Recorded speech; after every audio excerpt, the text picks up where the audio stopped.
Pink Apocalypse jumped in and mentioned, remember when Tyra pretended to be homeless as a social experiment? Dude, yeah, that was a photo shoot she had them do with actual unhoused people. Murder scene, too. They had to Whoa. pretend to be After murder a woman victims. told her how her mother had been shot, she had to pose as a crime scene victim who had been shot. What a piece of shit. And also the week that one of another contestants, she found out a friend of hers died, got the phone call at the house. That next week, they're in a graveyard and she had to go into a grave, a 6-foot grave, for a photo shoot. It was psychological torture. CultPOP! What's up to all our sidekicks and henchfolk out there in the Geek Nation? Welcome back to one of the longest running pop culture podcasts of all time, CultPOP Podcast Live, episode 168. If you're new here, this is a place where we celebrate the things we love, like movies, comics, television, old rituals of satanic cults on film, and other things that scratch that nerdy itch. Tonight, we're broadcasting to you live from Yunkjunk HQ, a bomb-ass podcast studio right here in Philadelphia, PA. Yunkjunk! The junk. Oh, God, I forgot about that. I'm JD of Johnny Destructo's Hero Complex, located at 4327 Main Street, Philadelphia, PA 19127. It's a rad-ass comic shop that caters to rad-ass folks just like you, so get on in there and buy my stuff, please. Thank you. And I'm Alice of Inside the Morgue, your other favorite podcast, where myself and a fellow death investigator critique fake mortuary scenes in pop culture. I would be Noel of Physical Media Space on Instagram. It's a digital space where we celebrate physical media. Ironic. It's great. We also want to draw your attention to our producers, Vicious Marshmallow, a.k.a. Terry, as well as his compatriot, Noah. Friends, I have two questions for you. Hello there. Oh, wow, Noah. In it. Doing it real. Yeah. If anyone that's watching or listening wants to know more about Yunkjunk HQ, the space, the services, the offerings, the meal spreads, where can they inquire? The charcuteries. Yes, online and at our Instagram, Yunkjunk. Please send us messages about what you would like to buy from us. And also, quickly, can you spell charcuterie? CHARCUTIE. Cootery. Cootery. Ding, ding, ding. Nailed it. Tonight, we're going to talk about two movies in the theaters now with some fun and wild similarities. Ready or Not 2. Here, hold on a second. Look, that's how it's actually listed, even though that's the title, how it's displayed. Ready or Not 2, Here I Come. And Why are you saying it like that? because it's just Ready or Not, Here I Come. And they will kill you. But before we do that, we're not going to read any emails because we don't have any. Unless, do we have an email? You should have one email. Oh, yeah, we're going to read emails. But remember, if you are here live, that's awesome too. Feel free to comment, like, subscribe, hit the bell icon. If you're watching this later, comment also. It's totally fine. We still see them. Yeah. We love a little back and forth, whether it's through chat or email.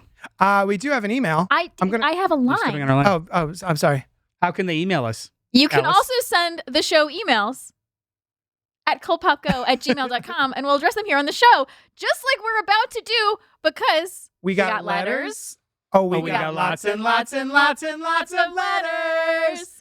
This one is from Vicious Marshmallow, and it says, this is all caps. Mario Galaxy is out, and Mario is the only thing that matters in this beautiful world. Name 15 Mario characters as fast as you can. Mario, Luigi, Peach, Toad, Bowser, Rosalina, Yoshi, Wario, Waluigi, Donkey Kong, Goombas, Koopa Troopas. Are you counting too? No, I wasn't counting. Well, then it doesn't matter. It was like 8. Do you want me to count? Yeah. Birdo, And Boo, go. King Boo, Mario, Luigi, gotta start from the Peach. I'll tell you. There's a suggested reply. I was just reading the suggested Oh reply. my God. You cheater. you know what? I'm a so cheater. impressed. The fact that AI had to do that for you. Yeah. Also, how many? I am not good under How pressure. many- I would just say Mario. How many 8 gallons times. of water did you waste with that suggested answer by AI? I didn't waste shit. It did it by itself. Well, All I you did was have read it. You have it there. It's happening to you. Um, Anyway, so that was. hold on, shut up, that was a Terry. good email. Yeah. Speaking of your email, Yeah. how was the movie? It is so good. It is so fun. It is wonderful. You have to see it. If you are a Nintendo fan, you will flip out 3 times. I guarantee it. 3 times. If you're a Mario fan, you will also flip out hardcore 1 time. And this is a fun hangout movie. Wait, I have a question. I have a question about your math. Yeah. 3 times total. One of those times is a Mario time specifically, or 4 total. separate One's times. a Mario, 3 is just Nintendo. The one that you're going to flip out if you're a Mario fan, you have to be a Mario fan for. The regular Nintendo fan will not flip out. So it's a high total of 3. Flip out. 2 are for everyone. The third is if you are also a Mario specific fan. The fourth. So the if we're fourth. talking, so it's 3 great, 1 bonus for the Mario lovers Yes. in the room. And if you enjoyed the last one, you'll enjoy this one. But it is not better. It is more. Okay. You know what? It's getting blasted Yep. by I'm upset about it. critics. No, don't be upset. I got to. It's the internet. I hate them. And that is the biggest complaint I've seen. It's like less story and more just take a shot when shit blows up. So that's fine. If the movie shoots you out of a cannon, do it well. Let it. Yeah, I would say it has 4 simultaneous stories going on. Oh, And okay. all of them are good. All of them are great. There's one that's better than the rest. I think we're going to talk about it. We're going to talk about it next week. Yeah. Sure. Oh, I'm sure. Um, I'm very excited Carrie. to take my 5-year-old. would you want to watch the 1994 live Absolutely. action to talk about that too? Yes, and maybe there's 5 things people will flip out about. Oh. If it's Dennis Hopper. What I was gonna say, I was actually gonna ask if AI Koopa could Troopa. resurrect Bob Hoskins and Dennis Hopper. And you know what? Resurrect John Leguizamo too. I don't know what he's doing. It's right a now. good He's not dead, movie. but who cares? That's a Not good dead, I movie. remember. Hey, that was the beginning of the show, and now we're going to move into We the did middle it. of the show, wherein I asked my friends, lovers, and compatriots what was popping for them this week. None of us are lovers. I've never been any of your lovers. I just want that on the record. I think that's in the notes from when your wife's here. Oh, whoops. Yeah. Hey, Noel, what was popping for you this week? I just wanted Was to it, put in the record. Just on- what do you got? Well, JD, I didn't mean to surprise you with my question. as some people know, I'm a big fan of physical media. Mm-hmm. Visit And spaces. at physical_media space _ on Instagram. So there is a company, a boutique, a label called Vinegar Syndrome. They're located in Massachusetts, Connecticut, whatever. They are not only a label for hard to find little horror movies and sci-fi movies and weird stuff, they're also film restorationists. Oh. So they, as far as I understand, they purchased film reels, restore them, save them, all kinds of cool stuff. But they just started this series. These are not open yet because I haven't watched them yet, so just forgive me. It's called Reviver. So 15 reels of film make the contents of this release. It is a Blu-ray release, covered, doesn't have any other indicia on it as to tell you what's in here. As of November 28th, 2025, Vinegar Syndrome Film Archive contains 40,359 reels of film. This could be short films, could be feature-length films. They've never been seen outside of their original whatever. They were found and then restored and presented in here. It's like a mystery box of It's a genre film. blind date with a book, but Yeah. Ooh. And they only sounds cool. limited amount done. And then also the coolest part of this is I believe the proceeds from these sales fund their restoration projects. So even if these suck, which let's be honest, they're probably old weird movies. Mhm. Even if these suck, you are helping film restoration in the East Coast. I that's love that. cool. So 1 and So, 2. I'm assuming everyone who orders That's so one, cool. it's the same. Yes. Okay. Yeah. It's not like rando But inserts. and I love the presentation of these. So like a big 1 and a big 2. The spines match with the little keyhole logos. Aw. I'm going to watch these shortly. I heard that 1 is rough, but 2 is great. 2 has 2 full feature-length movies, like around 80, 90 minutes each. This has 1 shorter movie and then like 3 or 4 shorts. Mhm. and these are movies that are just old and probably nobody really knows about. It might be a weird, Or is it things like Leprechaun 4? Yeah. much older than that. Okay. I think they're like 50s, 60s movies, Oh. and or maybe a little later, but Neat. had to be shot on film, most likely 16 millimeter. Think of the first Evil Dead, I that will. kind of era of Mm. movie. on here. Noel, Terror horror. Yes. can you name the business? Vinegar Syndrome. Vinegar Syndrome. Copy. Yeah, Yes. that's very cool. It's very cool. Vinegar Syndrome. They're awesome. So I go to their website all the goddamn time. Every month, at the first of every month, so like today, no joke, they drop releases and new stuff, sales, and they only ship once a month, and then they'll stack shipping for you. So like over the course of the month, you could just keep adding things if you wanted to and pay once. So like once a month, I'll get a box from Vinegar Syndrome, and it's just like fun shit. Sometimes it's one or two things. Sometimes it's What did they drop today? Do you know? Today was the 4K restoration and then old outtake 4K restoration of the original Faces of Death. Oh, wow. Okay. Yeah, in a nice slipcase and Yeah. sticker and stuff with like the warning label on the back. The original Face of It, because Yes, there's a the new one. coming out. 1972 one. Yeah. That- And then there's a small video Messed on the me up. website of the head dude talking about going through all the stuff he had to restore because that movie everything that was shot for the movie was shot for the movie. Like it's all fake. Sorry, except the B-roll footage. So like the stuff with animals, that's actually like actual B-roll footage. That's the stuff that stuck Yikes. with me, though. yeah, Yeah. That's That's the the stuff one that's that really I upsetting. can still That's- visualize So like the monkey. that stuff was done on 16 mil, but the other stuff was done on 35 mil, and then some of it was done with video cameras. So like he had to go through these different styles of film stock and like Yeah. get them all together and like restore some pieces. And then they also had all of the outtake rolls and reels that they went through also for like new special features and stuff. That's fun. They're awesome, and I think it's like $40, $42 for like this really pretty. How many Faces Okay. of Death were there?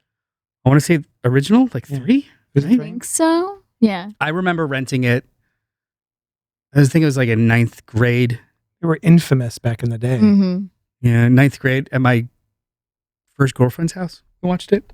Oh. There was one about monkey. Wasn't a brains. mood killer at all. The monkey, the No. monkey brains one fucked me up. That's fake. Oh wait, what? Yeah, Aw. he talks about it in the Don't be messed up about it. Oh, yeah, it's totally okay. fake. The cow is real. I remember the cow. They slaughter a kosher. They kosher slaughter a cow, so basically let it bleed out. Oh. Which also happened in Apocalypse Now. So sorry. Mm. Yeah, one of the outtakes in the reels that he found, this is on like the Cool Making a Video, one of the outtakes in the reels that he found, you can like, you pick up the brain and you can actually see the stem of the cauliflower that it was. Oh. Real cool shit. Vinegar Syndrome, vinegarsyndrome.com. They're awesome. Follow them on social Oh, media. great now. I love this shit. That's So- cool. Nice. Enjoy your physical media. Hey Alice, what was popping for you this week? This week, I checked out Reality Check, inside the America's Next Top Model documentary on Netflix. Mm-hmm. And I was an avid America's Next Top Model fan as a tween and teen, which is a very impressionable age Yeah. for a young woman to be watching a show where they tell anybody who's above a size 0 that they are considered a plus size model. Yeah. We don't have to get into all that. But yeah, so basically the show is 3 episodes long. I think they're like an hour-ish each. Mm. And they sit down with contestants, winners of the show, who kind of basically tell all these horror stories of what they had to endure behind the scenes of these shows. And it's intense. And they also interview Tyra and a bunch of other people involved in the show. And Tyra, you can tell going in, thought this was going to be like her telling my side of the story. Uh-huh. This is my redemption. Yeah. And it did not pan out that way. Oh. It just seemed like she was digging the hole deeper and deeper. And I knew, even when I was watching this as a child, I knew the show was problematic, but Yeah. so she starts the show saying like, it is crazy how much of a cultural sensation it was. She just had this idea. She watched American Idol and was like, oh, this would be cool if we did it with like models. Yeah. You could see what it takes to be in this industry. And she took that idea to a bunch of different networks. The last network she went to took it and it took off. UPN, yes. And so it's what everybody wanted. And like that, everybody was watching it, everybody was obsessed with it. And then it kind of died off. And then 2020, when COVID hit, people started rewatching it. Mm. I was one of those people. Yeah. And I remember going back and seeing some of this. I was like, I was watching this when I was 12?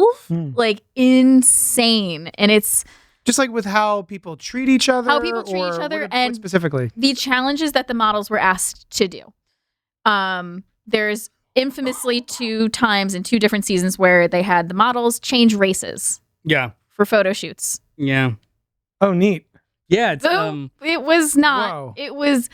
and this was like the year of our Lord 2010. It was like that was the second time they did it. It was like early 2000s, which is still awful, and then they did it again multiple seasons later, and it was horrendous. And then also just like the very unhealthy body standards that they had, and that was Tyra's whole thing. It was like she's like, I want to show that like anybody can be a top model, any body size, any of that. But then it ended up just being, oh, but you're like you have a little bit of a belly, you got to suck it in, you got to do it. It's just You're like, oh, your uniqueness is wonderful. That gap in your teeth. Let's close that gap. You didn't tell me about that. that pissed me off because Danny Evans, gorgeous, always been gorgeous, and they basically forced her to close the gap in her teeth. She did not want to. She said no the first time. They threatened to kick her off the show, so she did it. Seasons later, there was a white woman who had a gap in their teeth, and they had it expanded.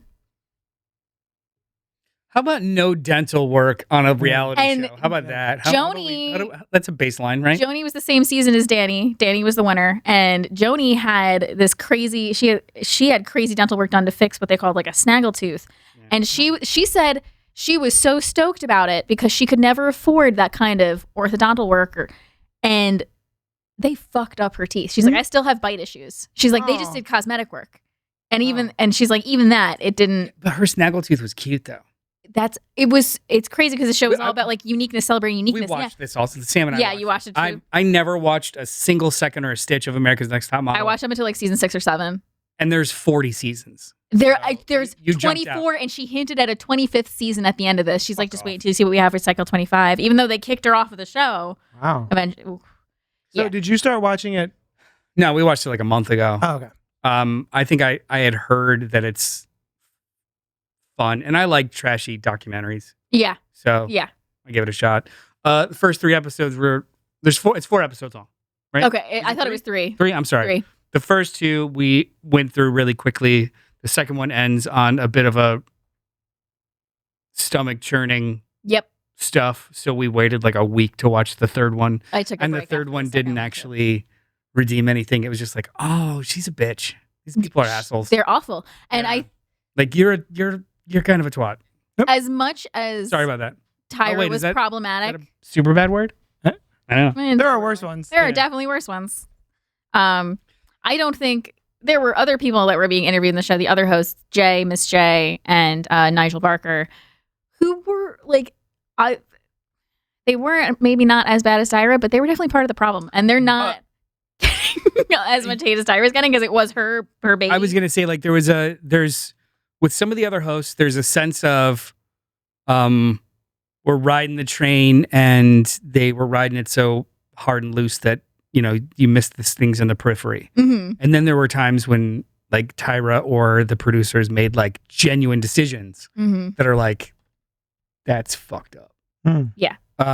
The J guy, the stuff with the handsy models, the handsy male models. Yeah. That was his like biggest transgression, and he had wanted to bounce 2 seasons before that. Mm-hmm. So I imagine he maybe checked out and became a jerk. Mm-hmm. But all the stuff with Tyra freaking out on that girl who wouldn't We're read. all rooting for you. Yeah, That's the she famous meme from that show. So I didn't know anything about that. Oh, Never that's didn't see it. all- Didn't know anything about Oh it. my god, yeah. When it- I remember watching that If it's a episode when meme, I didn't even know. It's fine. Ah, But the challenge is they give these girls like a bunch of French names and couture names and stuff. Oh, yeah, and they have had to to pronounce read- them. Do your best to read- pronounce them. Sure. Which it's weird in yeah, so much it was as like, it- that's the kind of challenge that's an exercise, and I want to see how stupid you'll look. Yeah. Yeah, it was literally a It's not- humiliation ritual, it's- which yeah. is what half of this show was. She didn't want to do it, and I'm thinking in the back of my head like, is she literate? Is she scared? Is what's happening right now because she just refuses to read these names, and then Tyra Banks just freaks the fuck out at her Yeah, and turns it into as a black woman, you should do this and you should be this, and you have no idea where I've been, and I'm giving you an opportunity. It was like, Whoa. it was real fucked. I'm like, wow. And apparently she said worse things that were cut from the show, and lawyers had to get involved. It and was it was bad. Whoa. Yeah.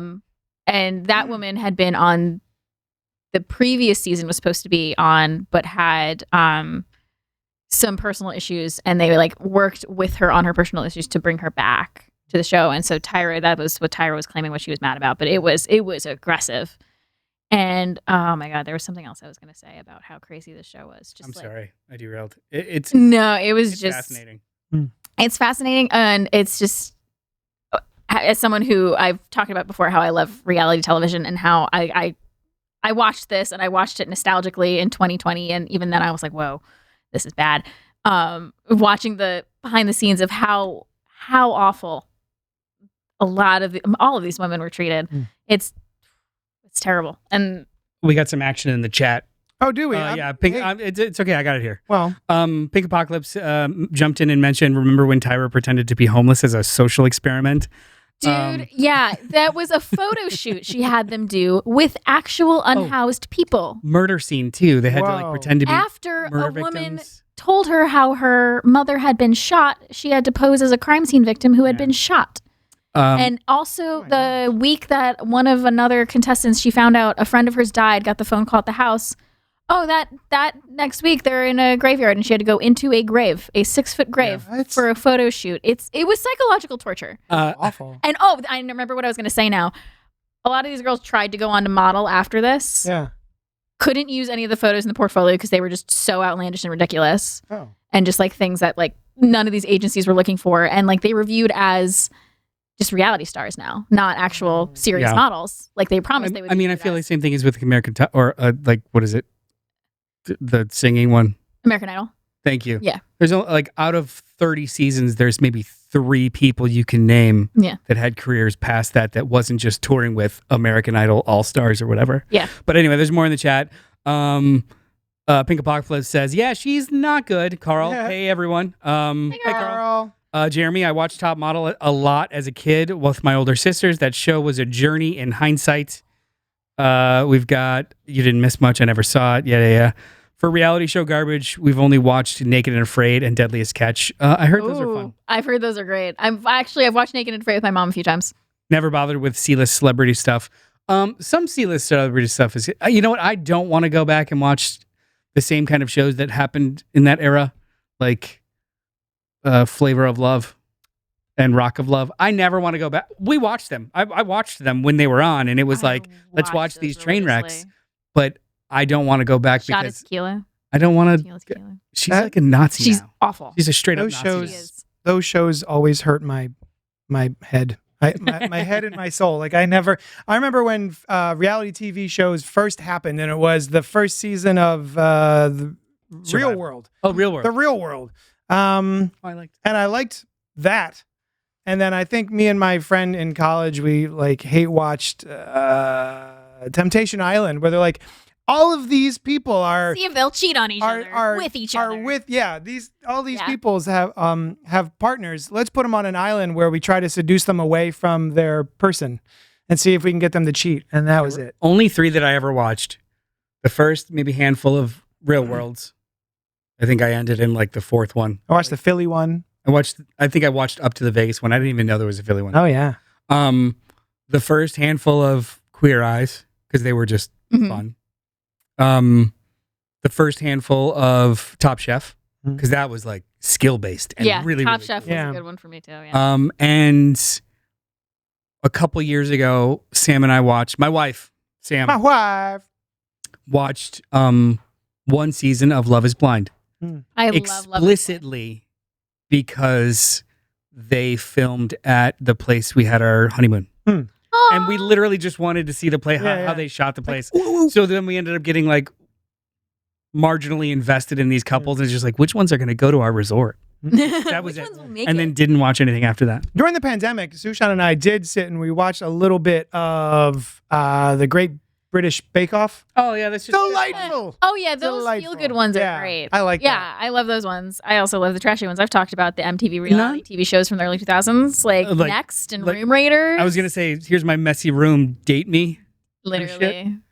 I ate that shit up. Jeremy says the only reality shows I want to revisit are Gordon Ramsay shows, but I'm scared that it won't go well. Probably not. He apparently is adorable with like the children's shows. Like he's really good with kids. Oh, he doesn't tell them their shit sandwiches and stuff? No, he doesn't. Damn. He's apparently, you know what? He's apparently nice to children. Unsubscribe. I don't care. Yeah. JD. Hey, hi.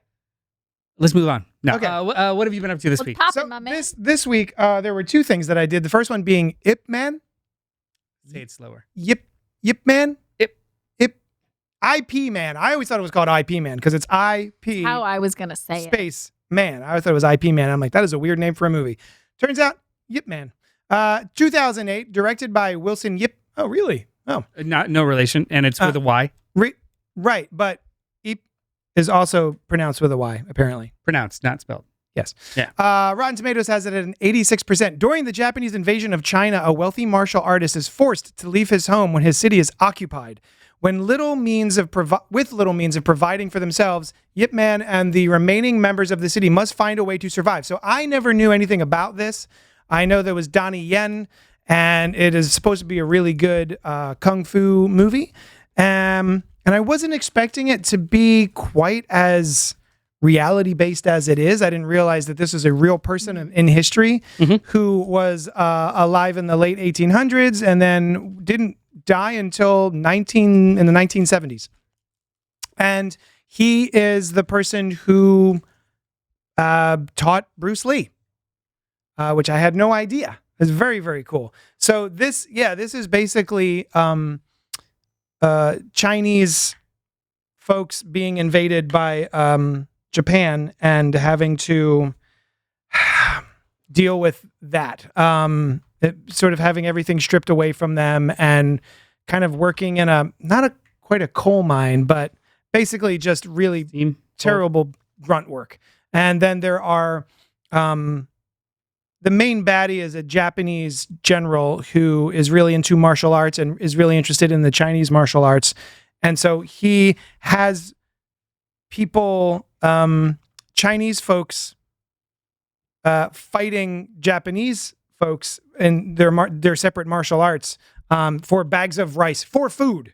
Like, hey, anyone wants to come and fight Japanese martial artists with your martial arts? We'll give you rice so you can eat dinner. And so it's a lot of that stuff, and it's very surprising. I didn't know what it was going to be, and it's awesome. Man, this movie was great. Did either of you guys have you ever seen this? No, I saw it a long time ago. Yeah, Yeah, I barely remember it. It was during college. All these movies. Oh man, Right? Or a little after college, but we watched all there's 3 of them, right? yeah, yep. Yeah. Only for Donnie Yen. I really want to see the other two now. Didn't really glom onto the actual story of the movie. Yeah. No, yeah, not for any reason other than kind I of was heartbreaking immature. and terrible because a lot of it is real. Yeah, this is in the vein of Godzilla -1. Mm-hmm. It is an actual historical drama that just also happens to be an incredibly effective genre movie. Yeah. Yeah. Yeah, man, it was really, really good. Highly recommend. If you're a martial arts fan, this has that and more. So, Or if you're just a fan of good drama. yeah, man, it's great. Where did you watch it? Butts. Ooh, the streaming service. I'll look it up. Yeah, thanks. But yeah, I loved it. I'm I just really wanna excited know to for watch myself. Yip Man 2 Electric Boogaloo. I can't ever say part 2 without doing that. I'm sorry. I did that before. there's with 4 a movies. different I'm thing. unwell. Oh, does that There's mean I'm 4 of unwell? them. Probably. What's that? There's 4 of them. There's 4 Yip Mans. Yip Men. Yip Man. Yip Men. Netflix. Oh, great. Cool. Nice. Yeah, man. It's great.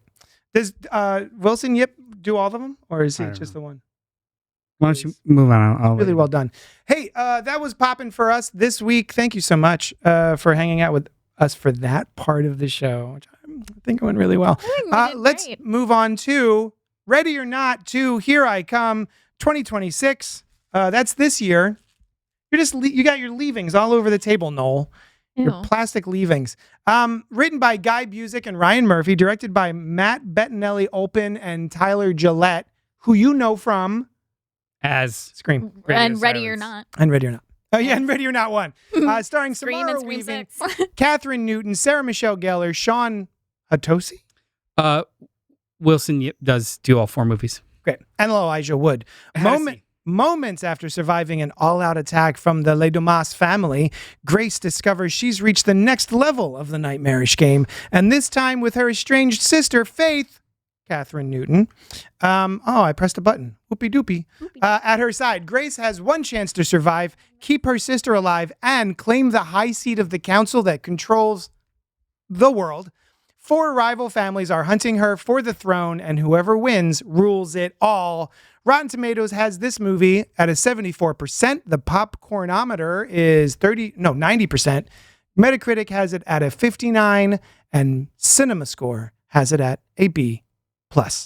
Now, my friends, lovers, and compatriots, No, Ready or Not 1, it's like Before We Come, which I think is now what it's it was originally harassment. called. Now it's just harassment. Talk to HR.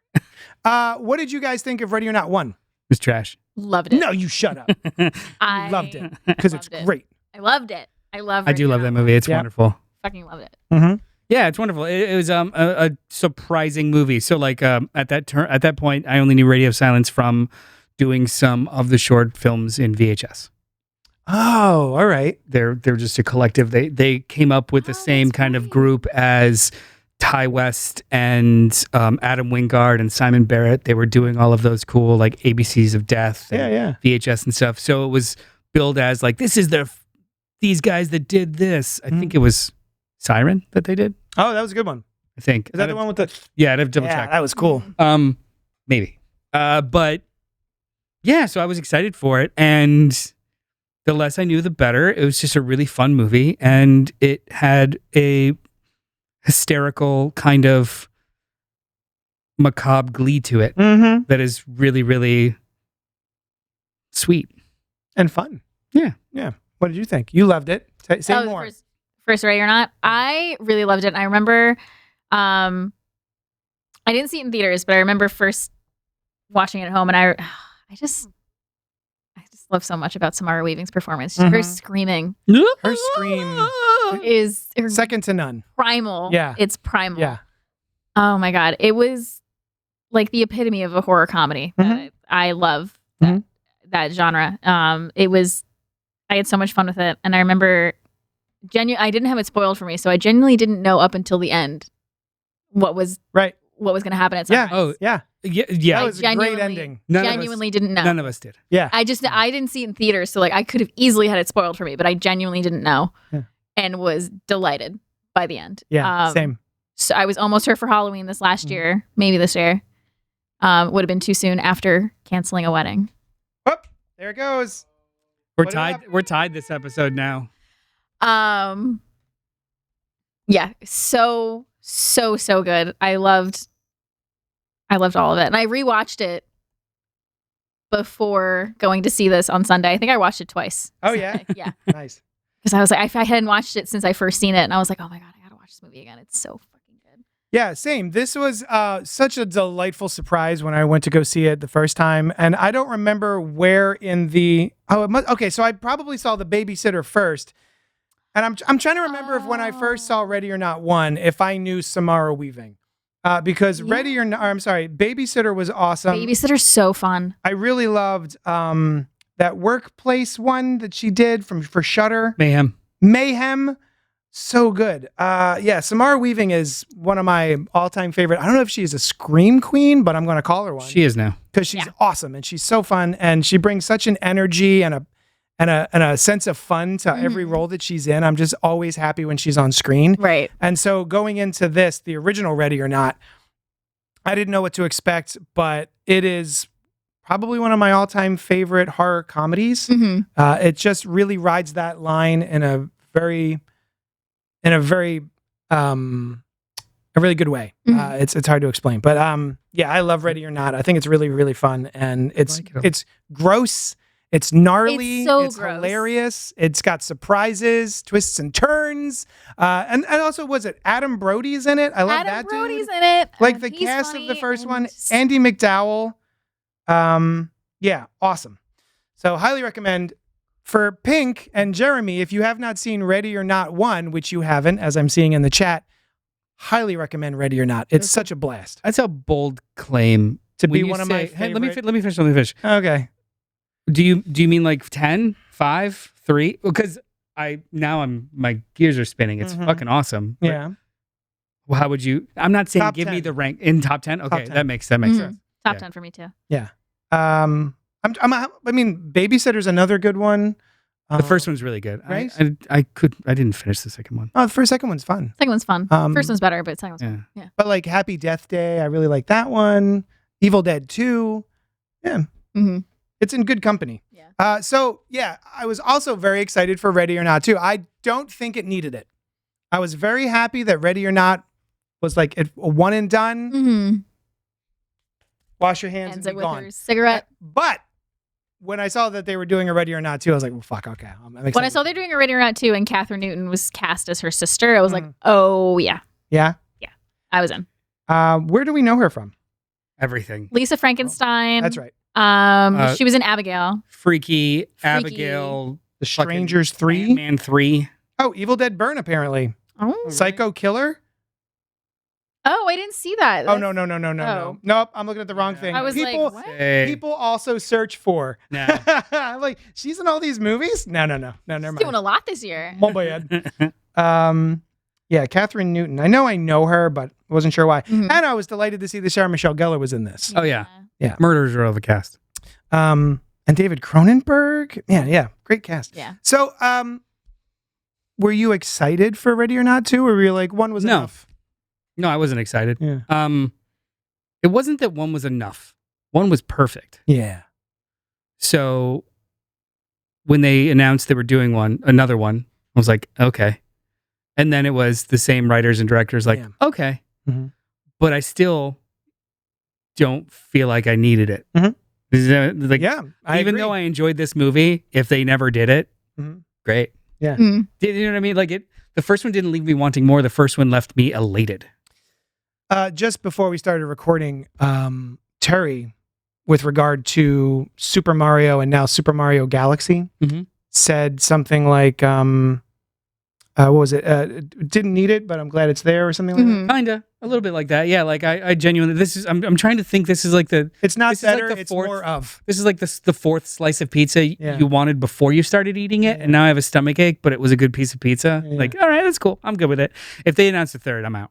No, I'm Oh, just kidding. no, it's not true. I'm kidding. Yeah. I was like, No, this is I was excited for it because of the talent. If it was anybody else, if it was any other permutation, Yep. I'd be like, I guess we'll watch it. Yeah. Not excited about it Mhm. because these guys have not made a bad movie. Yeah. And that continues today. I'm with you on that. I think I didn't need it. I enjoyed watching it. Mhm. It was delightful and fun. But yeah, I don't think my life is better because of it. No. Yeah. And I like, as much as I really, really enjoyed this movie, yeah, there's some stuff I didn't care for, but I still enjoyed the experience. But yeah, it was good. It was really good. Same I question. loved it. Yeah. I had a great time the entire time for this movie. Oh, nice. I really did. Mm. I start to finish. I was all in. I was so excited for this movie. Like I would have been fine if they didn't do one, but as soon as I saw the trailer that they were doing another one and it was Radio Silence, I'm like, oh yeah, I'm Locked in. seeing this in theaters. Because I didn't get to see the first one in theaters. I was like, this is gonna be awesome in theaters. This would have been fun in 40X. Oh, nice. Yeah. I'm not watching everything. We all would have vomited. Ever again. Ever again. Jeremy says, wait, I need to know how long ago the mentioning her canceled wedding count started for Alice. It started October 9th, which was the day before my canceled wedding date. Is that when we started counting? That's when we started counting. That's when I started talking about it on the podcast. Oh, okay. That's when we started counting because we recorded an episode Inside the Morgue that day, and I mentioned it a couple times. And then the next week when I came on to CultPOP, I mentioned it again, and Terry brought up the list, and I'm like, "How long has this been going?" And he's like, "Since last week when you kept bringing it up on Inside the Morgue." And I was like, "Okay." Do you have them collated between Inside the Morgue and this podcast? Probably not. I don't. All the think so. producers left. I don't think so. Terry literally just left. Oh, that sucks. I don't think so. I think it was just an all-out. Because I was going to say, let's give it a Time. year and see how it goes, but I would want to Yeah. split the numbers, right? To find Mhm. to create like the actual whatever. Pink says, holy poop, Cronenberg is in it. He's in it for, 8 minutes. Eight- I was eight going to to say a 9? minute and a half. Oh But yeah, no, he's got a very- full like 3 scenes. Does he? Okay. Yeah. All right. He's got 10 times more runtime than that. And Jeremy says, okay, that's an acceptable number then. Fair enough. Okay. So, That's just the times I mentioned it on camera.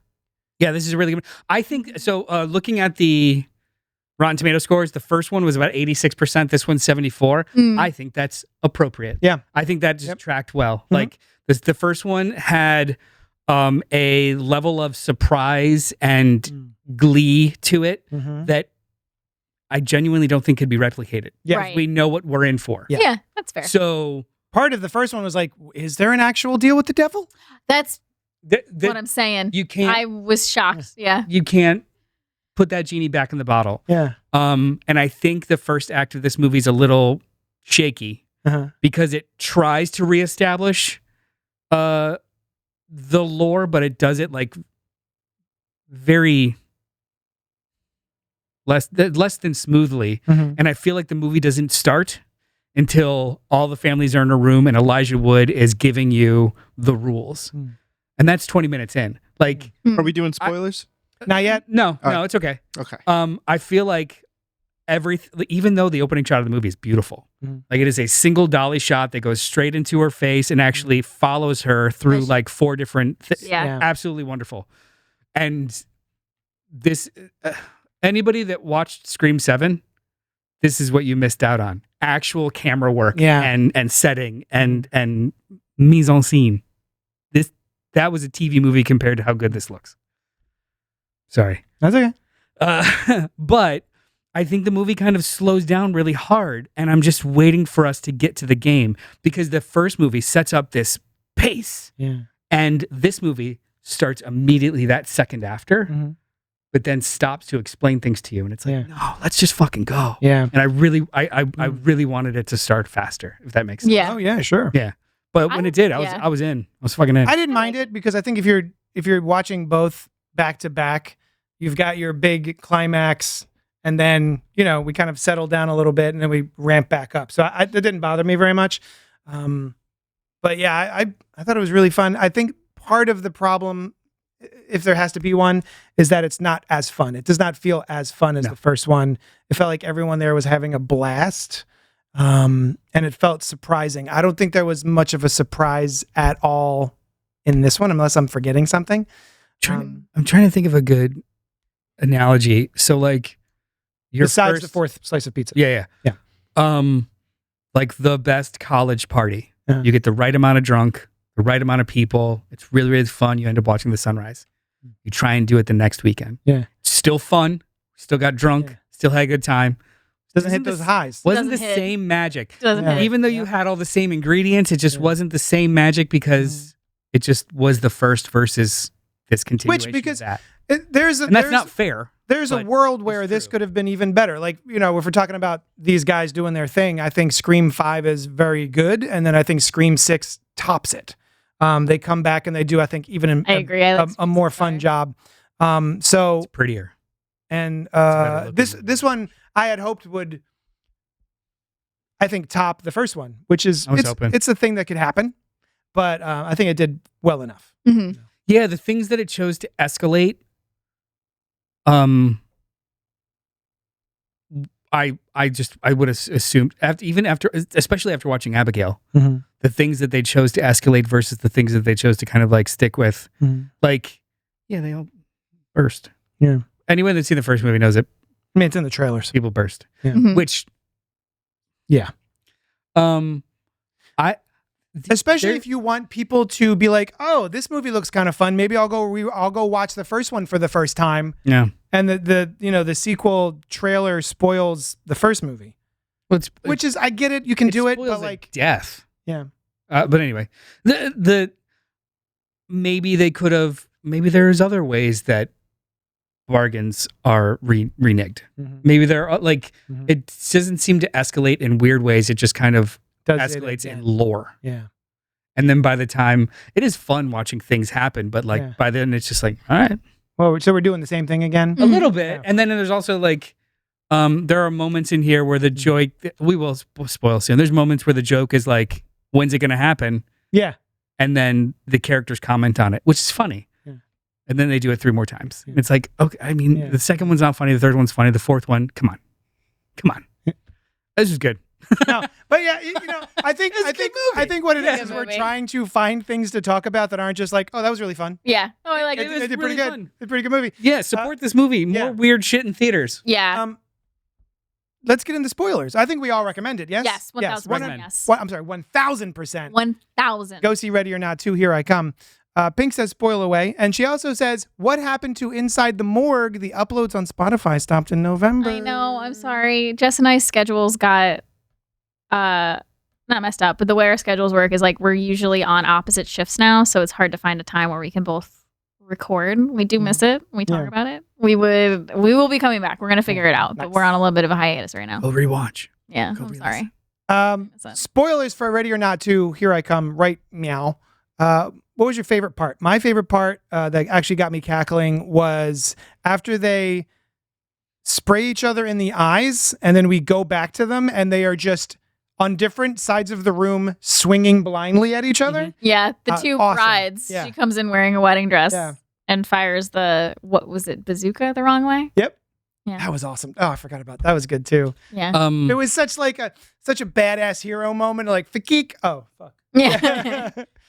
Everything with Elijah Wood.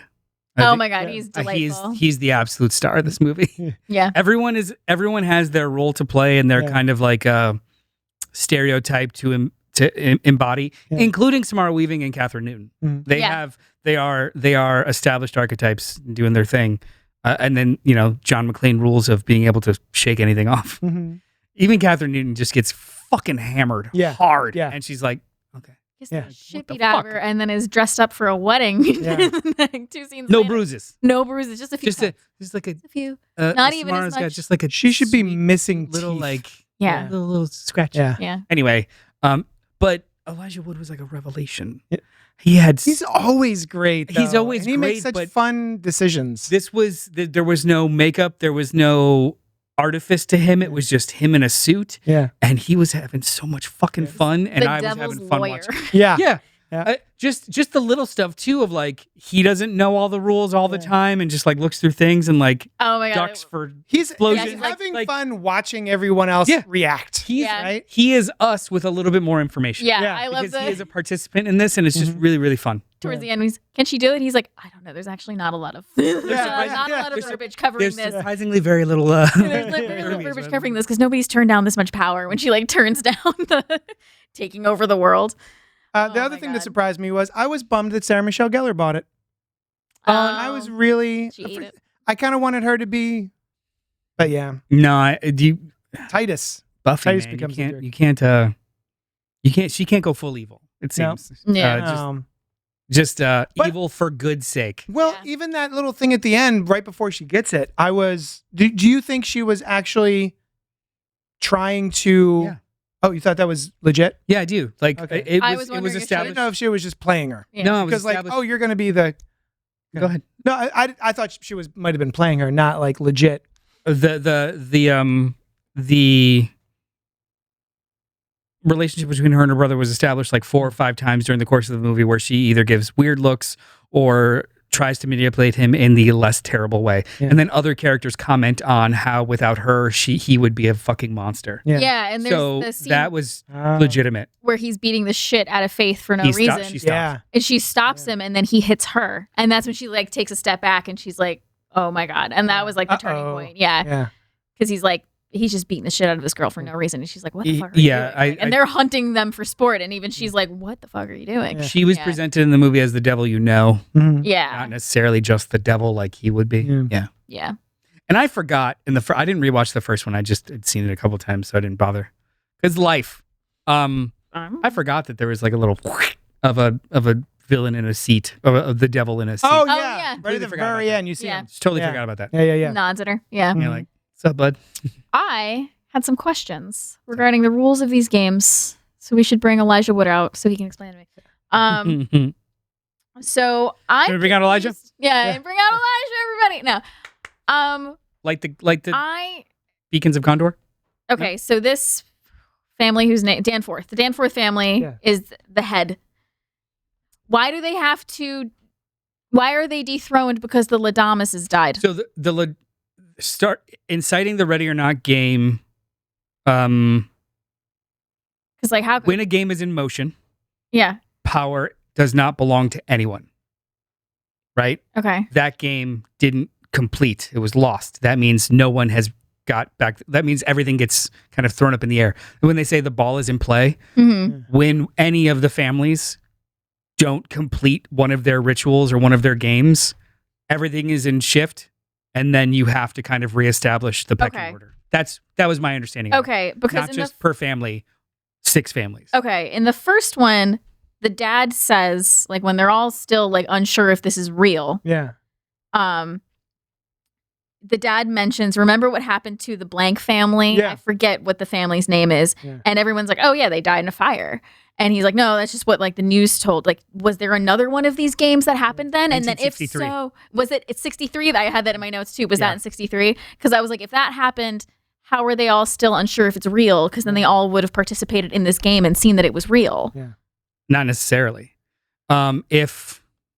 So all of those people, all of those family members, other than the parents and maybe like, was there a grandparent in the first There one? was an aunt. Those ones knew. It was the younger ones that were questioning it, right? Yeah. They wouldn't have been part of a game Right.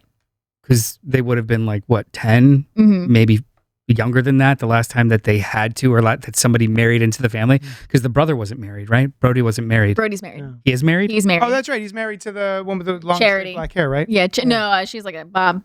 Yeah. Sexy little Bob. Yeah. Did they go through games? Yeah. But hers was like checkers or something. Yeah. So maybe it's just the type of game. It is the type of game. It Yeah. has to be hide and seek. Yeah. But Every other game, it's like you just play the game. Hide and seek's the one where it's like, oh, fuck. Now we got to And- sacrifice. That's probably like the crazy one where everyone seems to be nonplussed that, The 6 people last- can kill one person. No big deal. Yeah. So maybe it's not Yeah. a big deal. But the idea that this hasn't happened where a game didn't get completed since 1963, it creates a narrative reason for you to for characters in the movie to ask those questions and then get answers without it being like weird info dumps. Okay.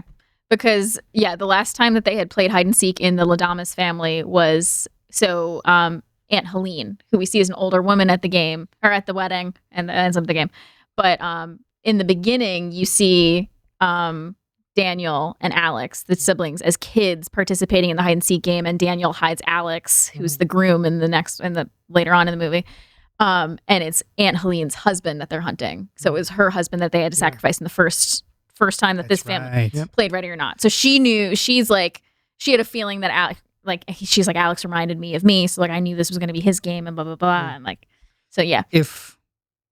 And since they completed that sacrifice, the other 5 families don't know the stakes and don't really care. It's just only something that Cronenberg, Danforth maybe was alive for, and everyone else was either too young or not alive at all. Generational wealth. Yeah. You don't always know where the money comes from. Right. Nor do you have to pay the bill, usually, until you do. Pink Apocalypse says, it can happen that an actor's character in a genre grows so significant that it reaches out to unrelated movies and doesn't allow things like a face-to-heel flip regarding Sarah Michelle Gellar. Yeah, she's the Slayer. She's just Buffy. Although one of the nice little tips that I enjoyed was they had trouble finding something for her to stab. To wield because she's stabbed so many vampires with so many different things. Yeah. That they had to go through a bunch of weapons to be like, have you used this? Have you used this? Oh, you did? Okay. How about this? Yeah. I thought that was pretty cute. And then regard to this movie, what was it? The writers. Yeah. Olpen and Gillette. Yeah. No. Those are the directors. The directors. The writers are Busick and Murphy. Okay, so they were working on an original film centered around a sister story set to star Catherine Newton and Samara Weaving. But when Searchlight Pictures approached them to direct a sequel to Ready or Not, they proposed integrating their original sister story into Ready or Not. Which is kind of neat, yeah. Doesn't she mention, did you get a hold of your sister in the first movie? I think she does. That's actually a line to the guy. Like, did you? I think she No might have. kidding. Yeah. It's to her and her fiance. Yeah. They're like, are you sure nobody's going to come? He's like, hey. I'm almost positive. I think you're right. Yeah. Yeah. Anyway, go see this movie. It was awesome. Fun. It's Really fun. Any other spoilers we want to chat about? No. No? No, it's 9. We have another All right. movie to talk about. Oh, we do. This was a really good flick. Yeah, it was Yeah. great. Yeah. Really enjoyed it. Pink, I think definitely check the first one out. It's really, really fun. I love that movie. Pink, I think you're going to like the second movie we talk about more. You should also, and I don't think you will, I think you should she also will. check out, God, what's the other one? Mayhem. Yeah. Another Samara Weaving and what is his name? From Walking Dead.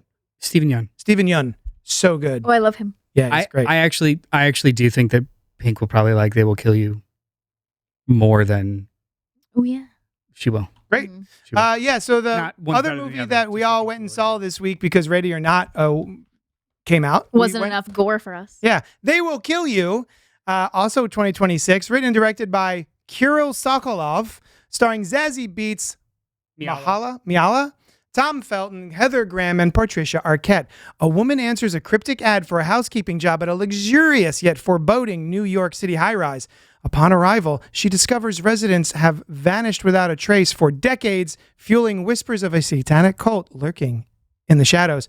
Rotten Tomatoes has it at a 64%, Popcorn Meter 79%, Metacritic 50, and a Cinema Score B-. I was very excited for this movie. We saw the trailer for it, and I was like, Zazie Beetz!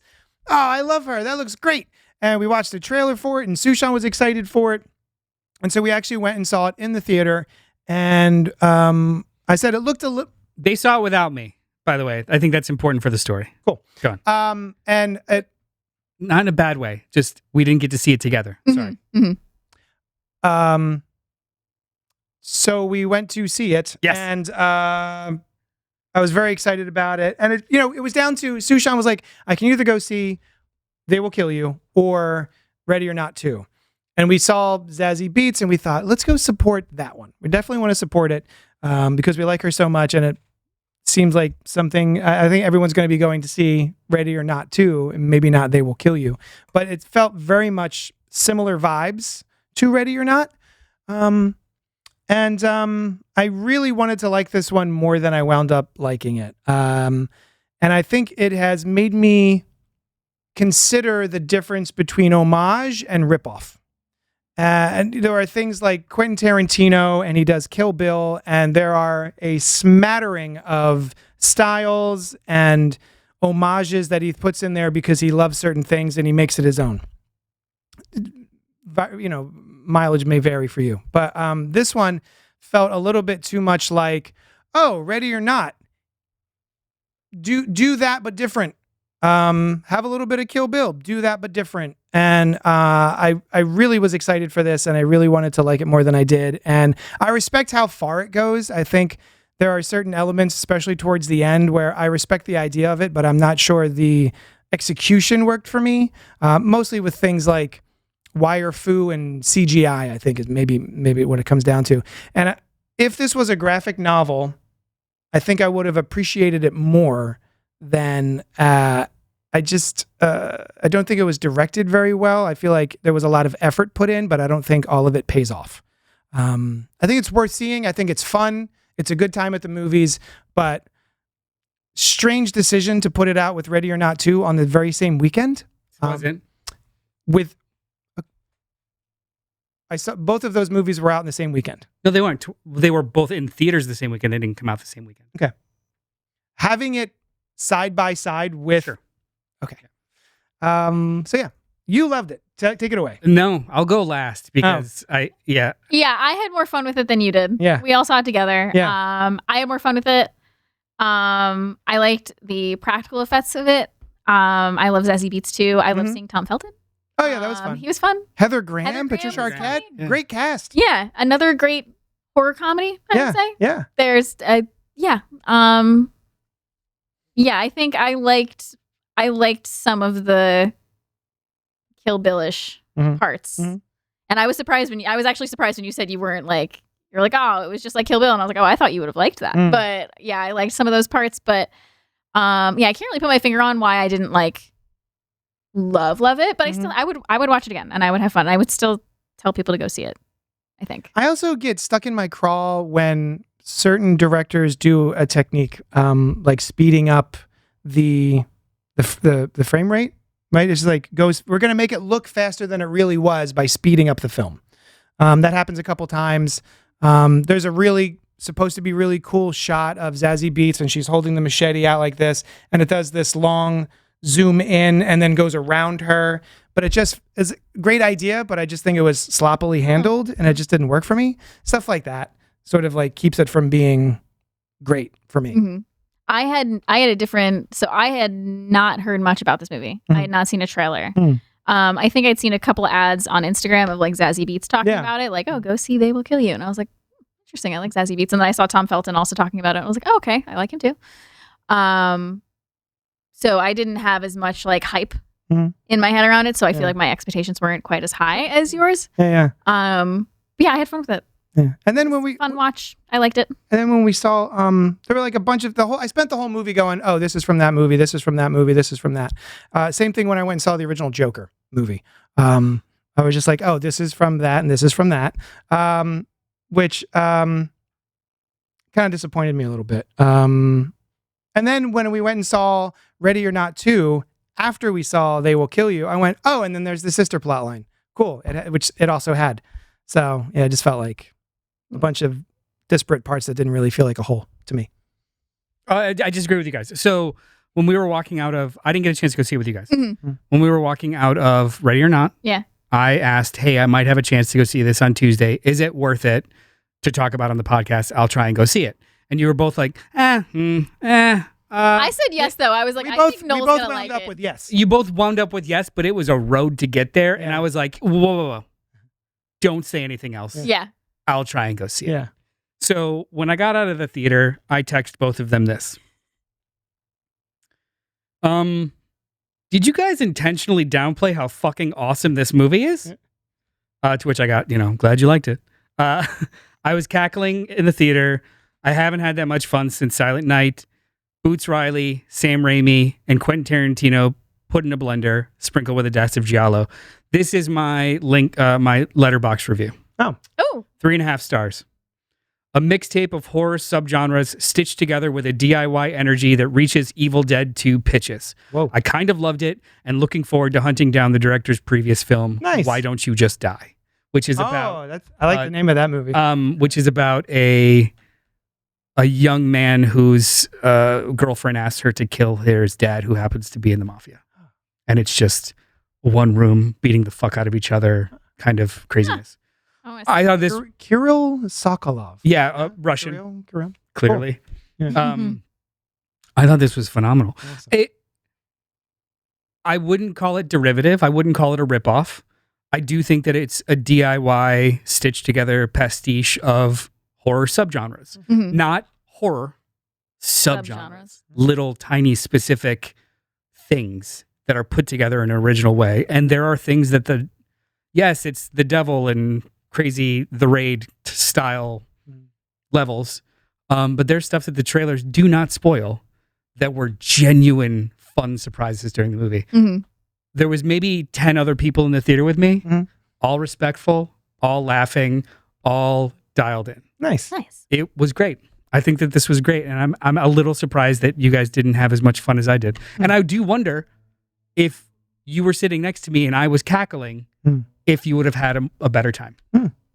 I really do I feel like I would have, personally. Because it was the same type of thing when we're watching Silent Night, Deadly Night, which everyone should see from 2025. Yes. So good. Of, what the fuck are you, okay? Yeah. Like those types of moments. I feel like I would have. That's what we're doing? Yeah. There was the first action scene. It literally is doing the... and I don't think it's not high cranked, because some of it looked a little bit like that. But I read afterwards, it's not like they high cranked. Yeah, is that the phrase? They don't crank it higher or lower in frame rate. What they did was do a lot of like whip zooms and pan in and out to make it seem like more stuff. Well, there were elements when people are fighting each other. I can visit. Well, it's instead of the speed of the film, it's camera moving. Oh, okay. Yeah. Kind of stuff, which I think works for the most part, but there's sometimes when it's just silly. And then the movie just keeps escalating in like really weird fucking ways. There's an elongated sequence of mazed tunnels that is so originally shot. Yeah. The chase scenes in tunnels was fun. Especially when they pull back. But I love that. Long takes too, like camera comes down with the person coming down. We're following them. Yep. They move out of frame. We go back. Another person comes down. We come back. There was so much. Yes, it is derivative and evocative of so many things. Yeah. The way that they pieced it together felt more original than most of the stuff I've seen this year. Wonderful. Is this perfect? No. Mhm. Will everyone like this? No. Do I think this was worth it and I want to see all the stuff that this team makes? Mhm. Yes. Yeah. Also, it was produced by the Muschietis. From Yeah. It. Andy and Barbara It Muschietti. chapter 1 and 2. Like they that. championed this movie and produced it, and like this guy from South by Mhm. Southwest. I was gonna say I'm down. something that I loved about it. Oh, the opening, not the opening, but like the first fight scene. Yeah. Where like, are we spoiling? Oh, we're in spoilers now. Are we spoilers? Okay. Spoilers. When they all break into her room Yeah. and she attacks them all and is hiding in the closet, and then she comes out with all her weapons. I loved that scene. Starts off with beheading and then the delayed blood spatter. Yeah. But I also love no music. Mm-hmm. I love. Didn't even clock that. I love. You mentioned that later. Yeah. I loved it. Yeah. I loved that scene. I love that scene. Everything stopped except some of the sound effects. Yeah. Like the slashing sound. That's what I love. Just the sound effects of like the And slashing of her swords. I'd have to go back and find out. I think it comes in after one of the shotgun blasts. The soundtrack is fantastic. Oh, all the needle Yeah. drops are The needle great. drops are so fun. And The fire axe scene. I was just gonna say, That's I we did keep love talking the about the axe. fire axe. That's the best The- part of the whole movie. Also, so That's like, delightful. coming together, like not even just pulling it off, but like coming together with a sequence like that Mm-hmm. to it culminating into. Think about the mechanics of this. Like, there's a shotgun in play. We have to track the shotgun and whose hands it's in a room with these people who keep getting up. Our only light source is fire that keeps moving directions. Mhm. How do we light the way? Oh, we're going to do it with Brilliant scene. more fire being lit from hits. Yep. We still need to track in the background where the shotgun's going. Yeah. Finally getting it to a place where it's able to shoot the table that she kicks up and is like, Yeah. there's like 4 things happening at once where you have to track like 3 different things and it all works. Yeah. That was All expertly I- put together. So when And you- the when we- room gets brighter and brighter as the scene goes because Yeah. there's so many little people on fire. there's so much like Not some little of people. Oh my god. Regular. Good. I was gonna say regular people, but fuck me. That's not what I meant. Go on. Dig in the typical hole. size, Yeah. Deeper. average sized, little. Tall boys. Well, some of them are tall boys. Yeah. When they don't have their heads cut off or blown off. Even stuff like that, like the character with no head crawling around in the space, and then the eyeball. I love the eyeball. scene. There's a lot of the stuff all the stuff you said. Yes, some of it's sketchy, some of it's a little messy, Yeah. but the peaks are so high for me Yeah. that any of the valleys I don't see the floor. Yeah. Because this was just fun. So by the time we get to a weird, almost anime-esque CGI Yes. finale Yeah. of like attaching a fucking Demon guts pig head. mecha Yeah. onto your head and you Yeah. get bigger and become a kung fu Yeah. expert. I'm in at that point. Yeah. Like just don't drop the ball, Mhm. but you could flick it around in the air with your dick at this point. I don't Yeah, care. Let's yeah. just go. Yeah. It's such a weird fucking movie. And I then will give it's it in credit for theaters. going bigger and crazier than even Over Ready and or Not 1 and 2. Oh, yeah. Mhm. Right. Ready or Not 1 and 2. The anime they thing clear you just said makes a lot of sense. They clear the bar of Yeah. weirdness of Ready or Not at the end of the first act. Yeah. When everyone she just decimated walks out of the room. Oh, Sucks their and head back also the effect of them Putting it back on. putting their Obsessed with limbs that. back on was Obsessed with so that. well done. Evil Dead 2. Evil Dead So 2. good. Evil Yeah. Dead 2. I Actual love- like That was awesome. the guy that she practical effects. shot with a shotgun walks out of the room and he's spitting shotgun pellets out of his mouth. yeah. I loved that bit. I was like, what does he spit? I was like, oh my god, it's a shotgun. And when people get shot with a gun, they fly 10 feet. Yeah. Let's go. Mm-hmm. I had more fun than I thought I was going to have. And I don't think that I'm gonna say yes. I purposely downplayed it for you. maybe it was just time and place. This is a movie that I feel, there's bands where they appropriately use distortion. It Mhm. hurts.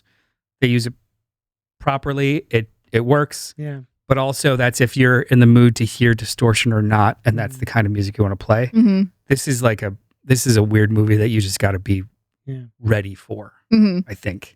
I think if you're going to go in expecting it to be more of a punk rock aesthetic, than something that's like clean and crisp. It's not like clean. like No. Ready or Not is clean and crisp. This is like the punk rock version of it. The sloppiness is the Yeah. feature. Yeah. Yeah.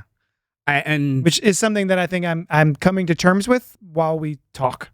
I think this won't age better than Ready or Not. Mm. I think this will age better than Ready or Not 2.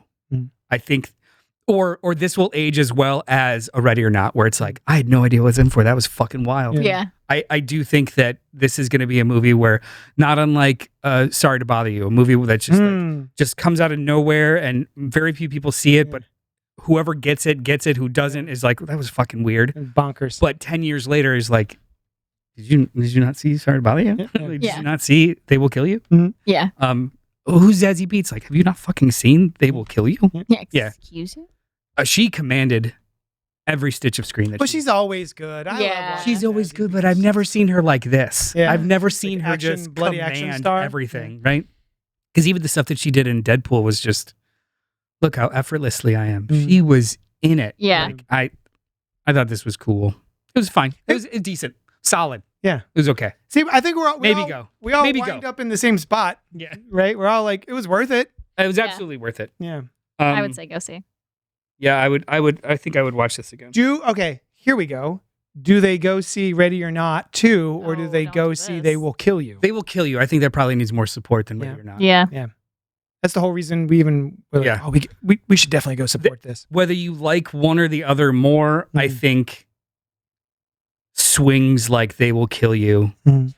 are rewarded more in the theater than Yeah. a sequel Mm-hmm. of really anything. Yeah, I'm sorry. I'm lost in thought because I'm thinking about Love. Have Fun, Don't Die. Good luck, have fun, don't die. Good luck, I Have Fun, still Don't haven't seen Die, that. which is Good, you'll love just it. fantastic. But it has a similar vibe than this, I think, as well as They Will Kill You. as well as Ready or Not, John Wick, Kill Bill. But that one just felt more wholly original. Whereas this one, it feels like it's really just grabbing things from other things and just like tucking them in there. A feature, not a bug for Yeah. me. Right on. I had the same exact. Oh, that's from that. Mhm. Oh, that's from that. But it was more of a. I'm listening to a cover band that's not covering the song. Mhm. They changed the genre of the song and they're replaying it for me. Mm. This is a punk pop version of this, Yeah, or a ska version of this, Yeah, or like. Oh, I like I that. saw the references, I like that. but I've Comparison. never seen them in this order, in Mm-hmm. this permutation, right? Pink says, "Do you guys want the 4-hour cut of that sci-fi from last week?" Oh, Can't Project remember Hail the- Mary. Oh, no, No, no. There's a 4-hour cut. I don't know. I still haven't seen the original. it's I've not great. had time. Yeah, there was a I know I loved want it. to. the first cut of the movie was like 4 hours. Nah, Yeah, no, I'm good. that's too much. I don't even need deleted scenes. It wasn't that charming. It's It was solid. charming enough, but it wasn't Solid. 4-hour charming. I'll watch. What's his face? Pretty boy. Read the phone book. See Ryan that. Gosling. That's Yeah. the one. I've come around on Gosling.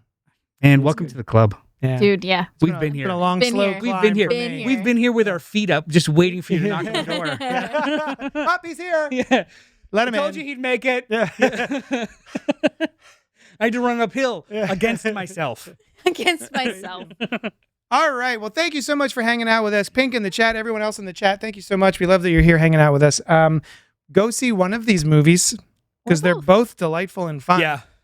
We're eating. What's next we're eating week? Good. Next week is Super Mario Galaxy. Yeah. Super Mario Yeah, Galaxy. I'm very excited to take my son. What? I was sorry. I was wondering if I'm here next week. I am. Oh, good. are. Okay. Did you see the first one? Probably. Yes. Bits and pieces. I have to see it. I'll It's cute. rewatch it. It's it is a movie that you could probably watch it via YouTube clips Yeah. out of order and still be okay. Mhm. All right, great. Like it's I've probably done that. it's a fun movie, but it's not challenging. You could Mhm. watch it in pieces. I think both of us, our big takeaway when we first went to go see it was, oh man, I was hoping for like a Lego movie where it's like Oh, kind of fun and original and snarky and it appeals to multiple demographics and not just like the little. And I was Yeah, like, oh, the this is a little. kids movie. yeah. It's a good Yeah, movie. hoping for Lego landed on like You said Wasn't even- Shrek 4. Wasn't even Shrek. Shrek is for adults too. Minions.